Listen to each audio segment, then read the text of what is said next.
Welcome to the King and Chapman Show.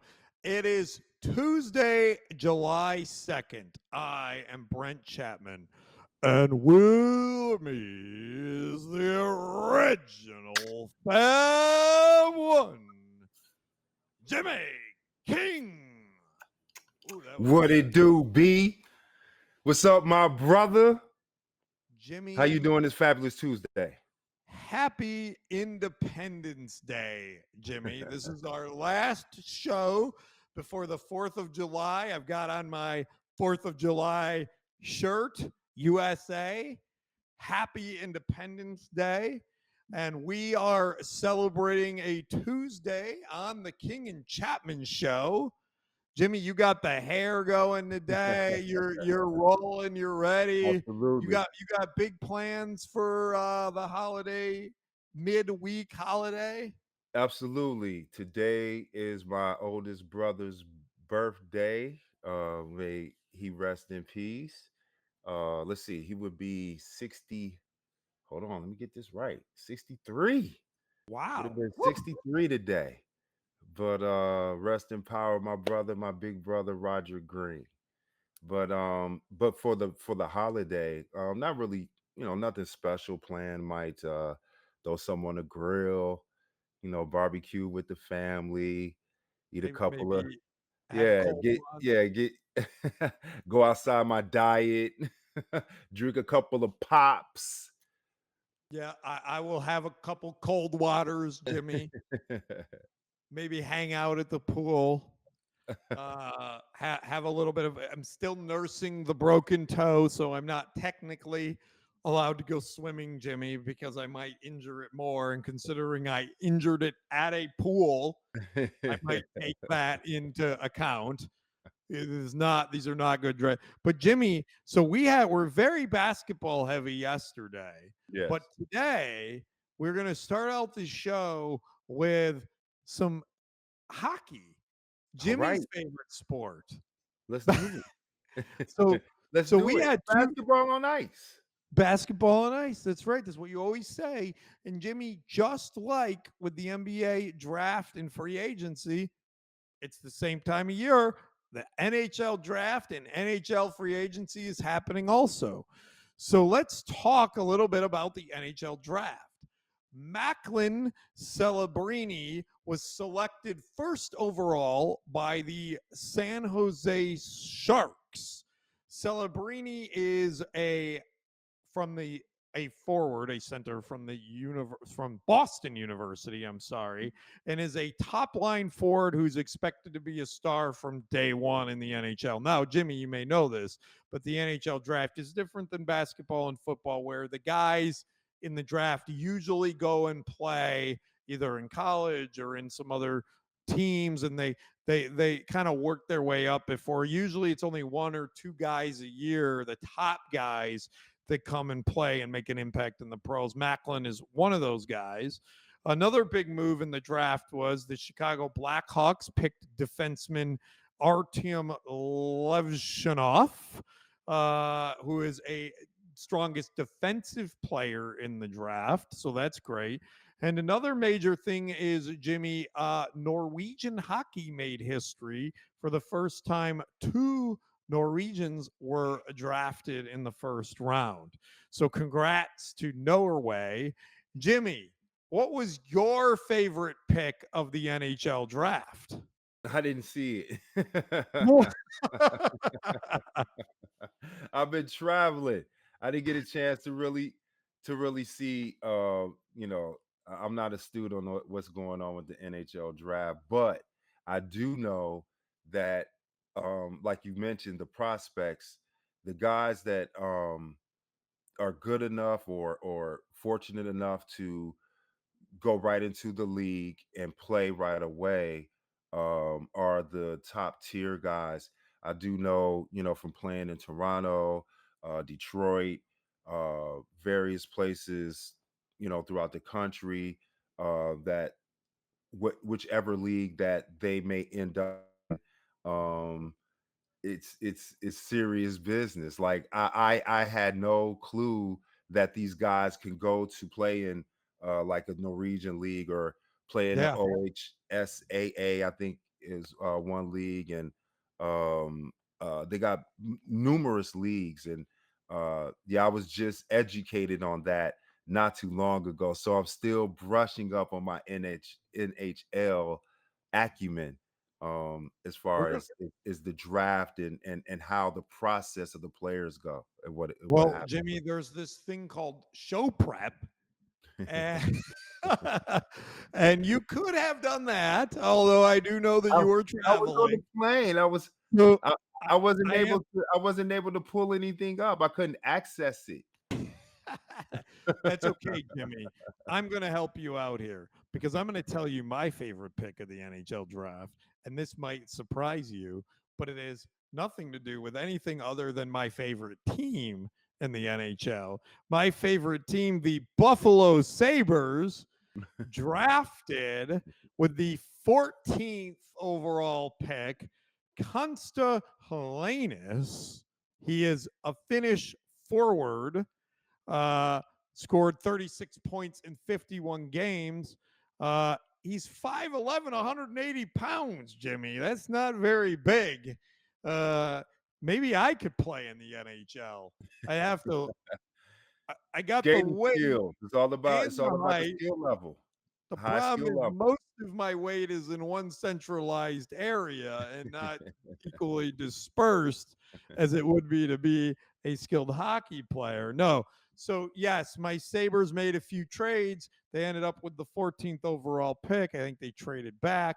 And yeah, there we're at. So, Jimmy, yes, the NHL draft is not as exciting as some of the other sports that we watch simply because the players are more developmental. You hit it right on the head. They're not going straight to the league, so it's just not as exciting, right? You're not going to see Consta Helenis for another 3 years probably, right? And then we'll be looking back going, oh, I remember when he was the first round pick, right? Nobody really cares at this point. So unfortunately, that is the downside of the NHL draft.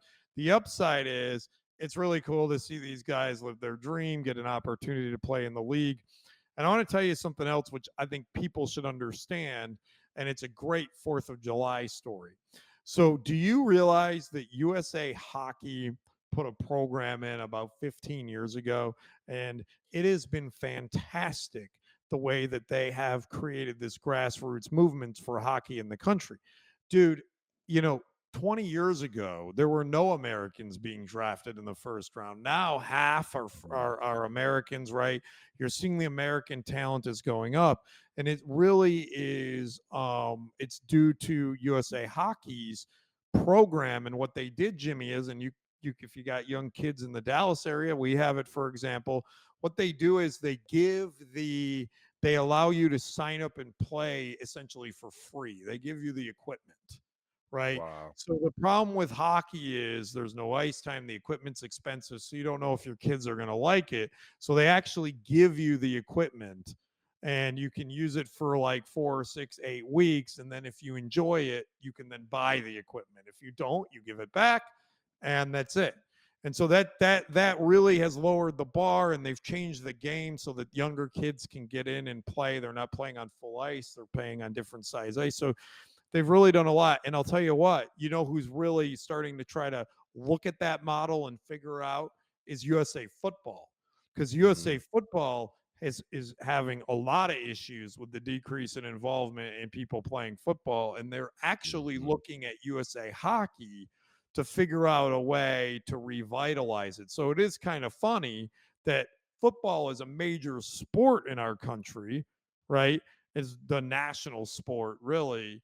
But at the youth level, they're really struggling and they're leveraging the experience of USA Hockey. So the NHL draft, from a American perspective, it's kind of cool to see these guys get drafted. Much like you were saying about basketball on Monday, Jimmy, we got all these guys that are playing here and they're not getting drafted. International. Yeah, Yeah. the You opposite is know, it's happening like here. flip flop, right? The basketball on ice got all the American players, and hockey on wood, it has all the international players. So I It mean, is it yeah, is because of a deliberate effort by the youth organization to get the kids involved at an early age. And it's maybe about so what does that tell us? That tells us that the developmental stage for young players is important. It's about, developing the right way, developing the proper way in which, your skill set and talent can elevate you on the national or international stage.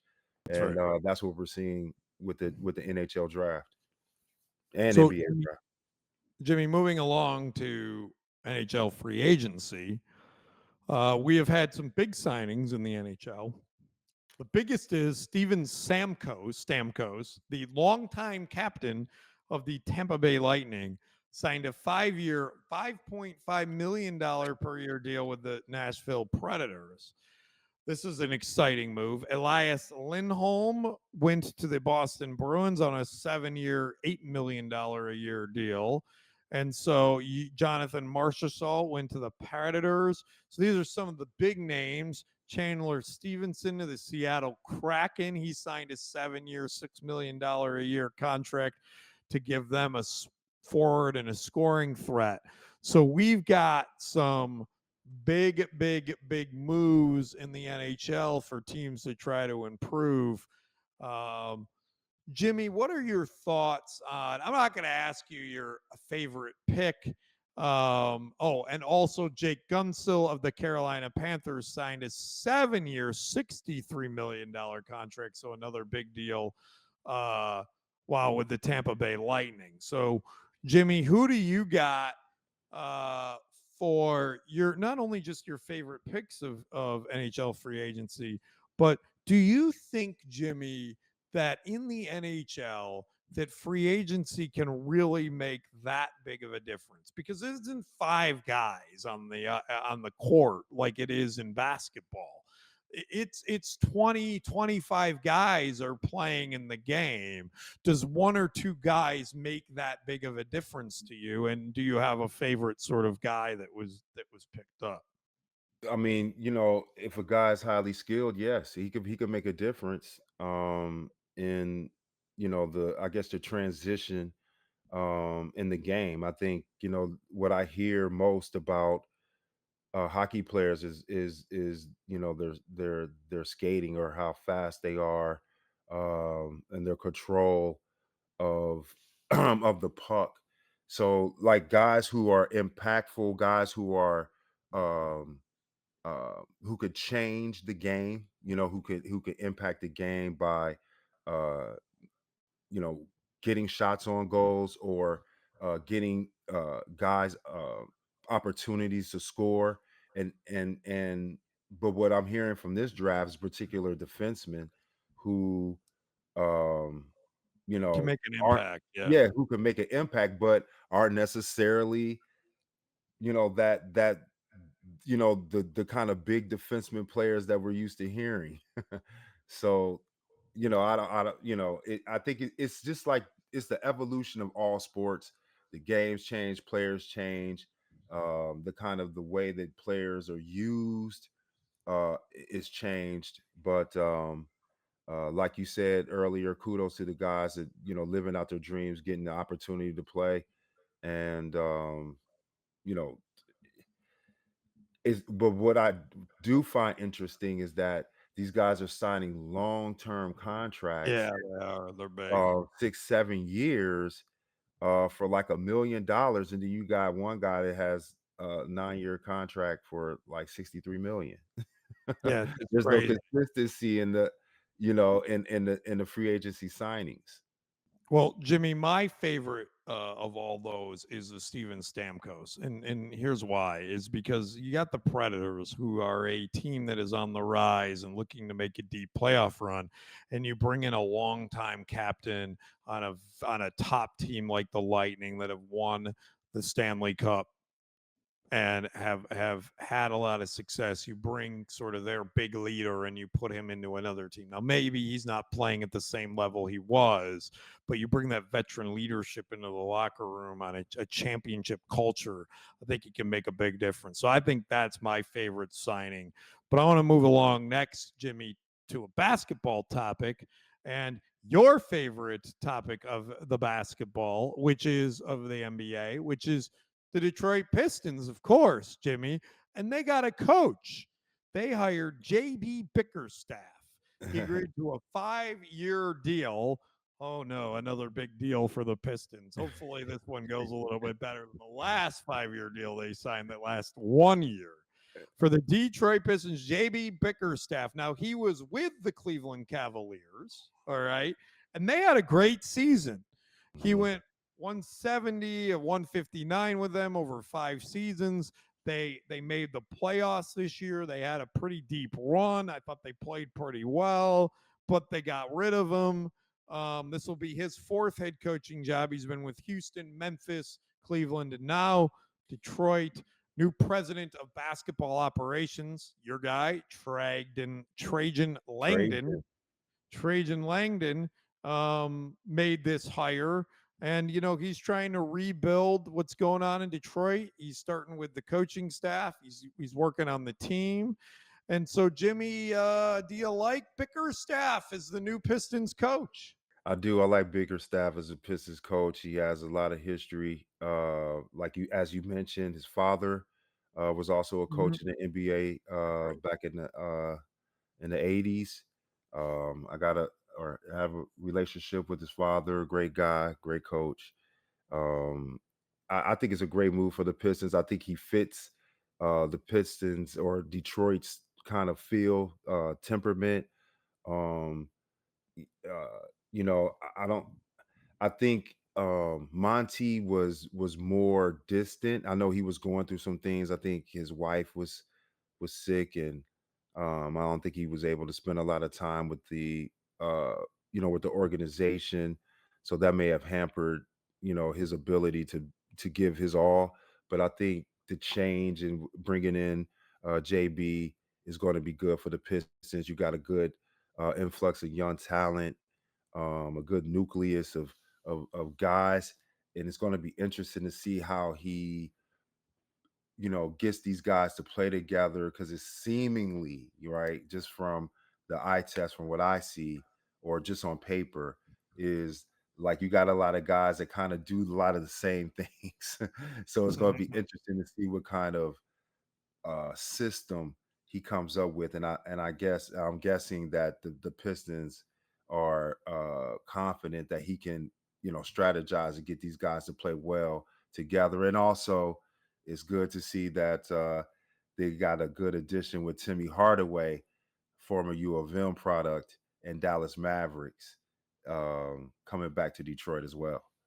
Oh, I didn't know that. That's great. Tim Hardaway Jr. is going to Yeah, Tim come back Hardaway to the Jr. Pistons. That's great. Jimmy, yes, this is interesting, right? So they hire him after the draft, which is like, all right, so he doesn't, he's just here, here you go. That's Bickerstaff. why, Go yes, ahead. Here you go, coach. correct. Have fun. And But I will tell you, they did draft number 5 overall from Duncanville High School, Ron Holland II, who I have met and know, Jimmy, and that will be very interesting. He's raw, but I think that he could develop into a pretty great player. So I'm Mhm. excited about that. And excited for the Pistons, right? Yeah, I like the hire. I just want to see the Pistons be successful. You bring in an experienced coach, and I think that can help you out. Now, Jimmy, the other thing I got to say is, I've never actually sat courtside at a basketball game, Jimmy. So this Oh, there you Langdon, go. the I got Vickers staff.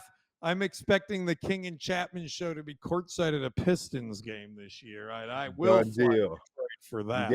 gave me a task. I'm running with it.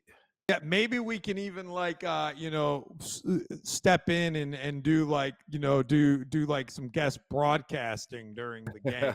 I mean, we could probably do that. We could like earn our seats, right? We could work them off, right? Absolutely. Yeah, Yeah, we yeah, could yeah. start. We could start right on the concourse. Then we could move into the suite. Then we There could we go. find ourselves on the floor. I got to be on the floor though. That's the suite would be cool, but I got to find myself on the floor. Jimmy, we are now moving along to Paul Skenes, or as I like to call him, Mr. Livy Dunn. Paul Skenes is now, Jimmy, 9 starts into his Major League Baseball career, and he has racked up 70 strikeouts in those 9 starts. Now, Jimmy, here's what's crazy. In his first 9 career starts since 1901, Mr. Paul Skenes has 70 strikeouts. And this is the most strikeouts in the first career 9 games. So, whoa, dude, Wow. this guy is on fire. He's 4-0 with a 2.06 ERA, a 2-1 WAR, which I don't actually know what that means anymore. He is just dominating Major League Baseball right now. He was the number 1 overall pick. I mean, this feels very Roger Clemens esque to me, Jimmy. This feels like this guy is just throwing heat.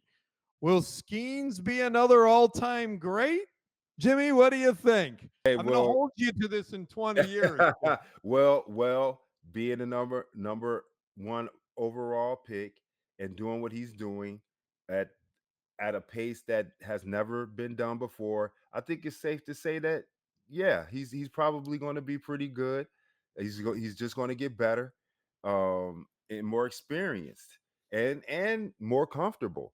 And when that happens and the game slows down, just like everybody says that as athletes, you want the game to slow down for you, where you breathe in normally, you could see things differently, you see different angles and different seams and all of that. Like that's a real thing. So I think that as he progressed and he gets more comfortable, and then you know other teams and things are going to start switching, they're going to start trying to do things to rattle him.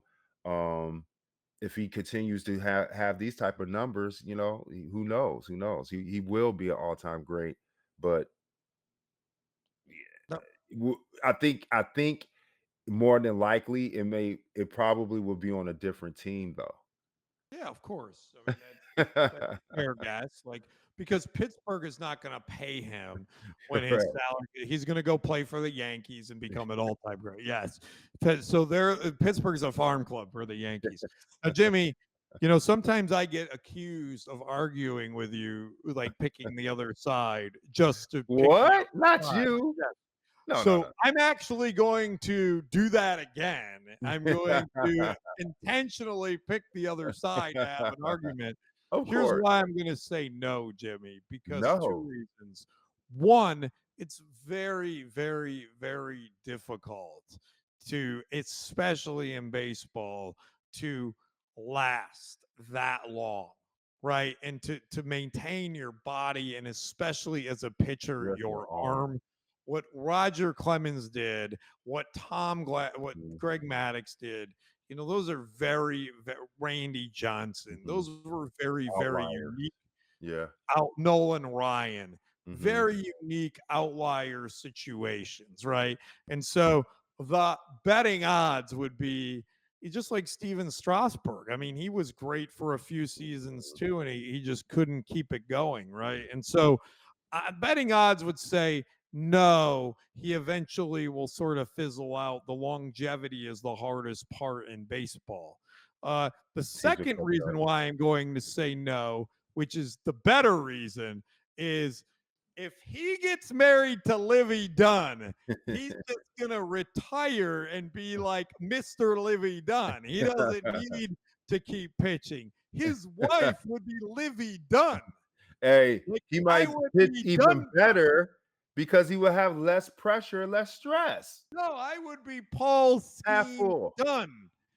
Paul Skeens hyphen done is What done. happened? What That would happened be me. to Travis Kelsey? Exactly. He's done too.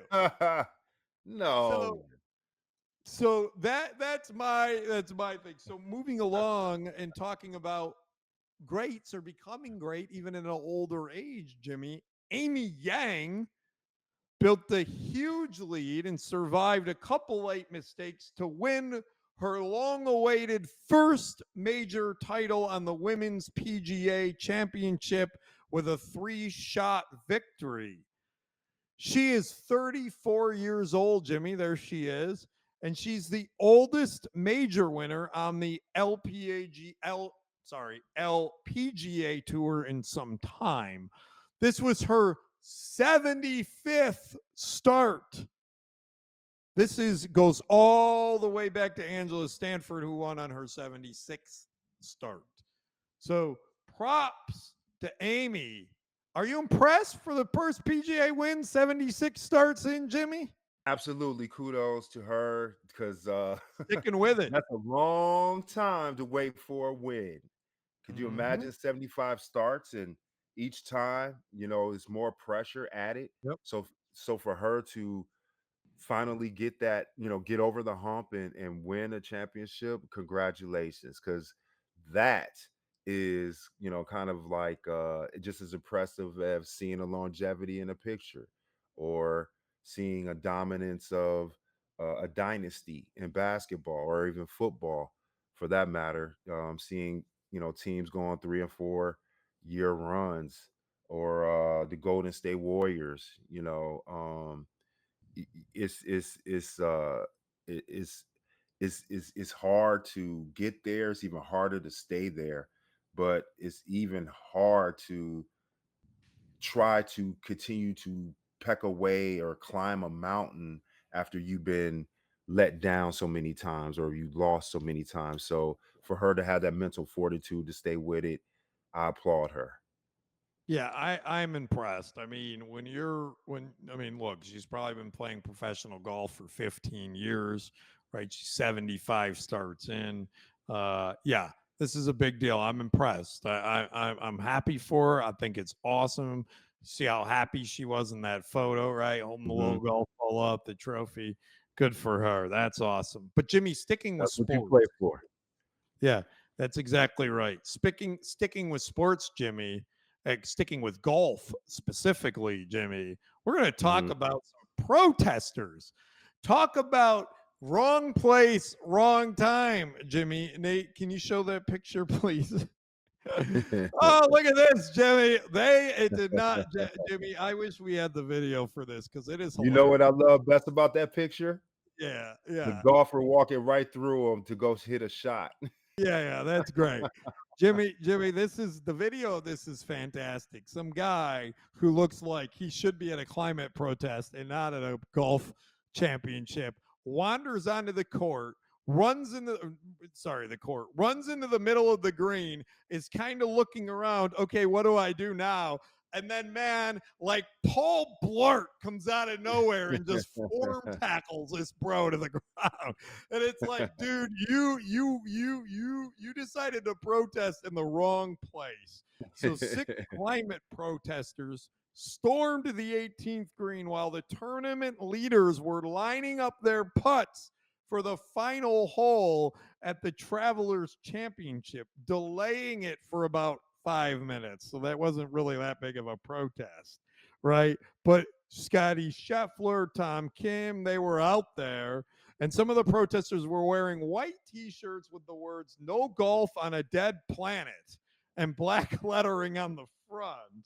What does that Each mean? No, protester no was golf on a charged. dead planet. Yeah, no golf on a dead planet. There's a climate protesting. So each protester was charged with a first-degree criminal mischief, first-degree criminal trespass, and a breach of peace, and a $5,000 fine. So this was no joke, Jimmy. Question is the golf tournament the right place to protest climate change, Jimmy? Well, I guess if you outside enjoying that beautiful blue marble, I guess you can, uh, you know, throw a little protest in the middle of a nice putting spree. And what I'm really surprised about is my OG Scotty Scheffler, who just got out the bean. You know what I'm saying? Didn't one two didn't one two one of them, or at least get a shot in or something. Stone The Cold, new Stone the Cold new Killer, gangster Scotty Scheffler. Scheffler. Yeah, Yeah. he's lucky they didn't they didn't he didn't cap their ass right there on the He has a weapon in hand. A nice 2-iron would do the job. You know, this is funny. There's these clips going around, Jimmy, on YouTube of Jerry Seinfeld, right? He's giving, the famous Jewish comedian, Jimmy. Uh-huh. He's, doing his stand up, and these people are standing up in the middle of his, Oh, the set. Uh-huh. protesting, doing that pro-Palestinian protest. Mhm. And he is just, now that's a comedy. He's just having so much fun with it. He's like, "Oh, you have definitely solved the problems. You have fixed it. You have stopped. You have created peace. You have figured it out. Come to a Jewish comedian's event, interrupt me. You've definitely solved world peace. You, my friend, are the reason." Right here, like it's like he's just roasting these people, and he's basically like, this is People not are the starved place. for attention. There are Yeah, some people who, like, even though, it could be a great cause, a good cause, and a great message, but there are different ways. There's a time and place to do there's a those time and type of place. things. I don't think sporting events are. I think what ends up happening is more egregious, and it looks like is more for the individual Yeah. than the actual message they're trying to send. So, it's good to get little headlines like this, and occasionally people will talk about it, but I think it's a better way to execute the plan. I agree, Jimmy. Protesting on the 18th green of a golf championship or at a Jerry Seinfeld, you know, stand up act are not the right places to protest your cause. Uh, so, Jimmy, that's it for today's show. We had a variety of topics today, and we are moving into the last word. I will let you go first, and then I have a special last word that I'm going to end the show on. But so for me, last word, shout out to the Pistons, Trajan Langdon, getting a new coach, JB Bickerstaff, Detroit, what? getting the Detroit basketball, Tim Hardaway back into the fold, and looking forward to a exciting season. We got a lot of good talent. Like, hopefully they don't repeat what they went through last year. And I'm looking to go courtside with my dog B, so that we could do the King and Chapman show from the That would sideline. be sweet. Jimmy, today is July 2nd, which would mark the ninth birthday of my youngest son, Morrison. Morrison, So happy ha- birthday! happy birthday, Momo. It Happy is his birthday, ninth Momo. birthday. Tomorrow is July 3rd, and it is the opening of Despicable Me 4, Jimmy. So we're going to get all of his friends, and we're going to have a birthday party at the movie theater, and we are going to watch Despicable Me. You're more than welcome to come if you'd like. I will Hey, text you the details, and you can come shoot watch it to me, my Despicable Me brother. 4. I'll come watch Despicable 4 with Momo. that with my that would be with a my great popcorn. birthday surprise. Momo would love to have Uncle Jimmy at his ninth birthday party. That would be That's beautiful. fantastic. He shares a beautiful date with my oldest brother, Roger, who would have been 63. That is That's awesome. awesome. Was his I'll birthday definitely love to on come kick it July with y'all. 2nd? Was his birthday on July 2nd as well, Jimmy? Yep, Wow. July 2nd. There you go. Look at that. My son, your brother, just like that. July 2nd. Awesome, guys. Thank you so much, everybody, for watching. Jimmy, thank you as always. Thank And you, we my will brother. see you after the holiday. Everyone have a blessed and safe, happy Independence Day. Peace.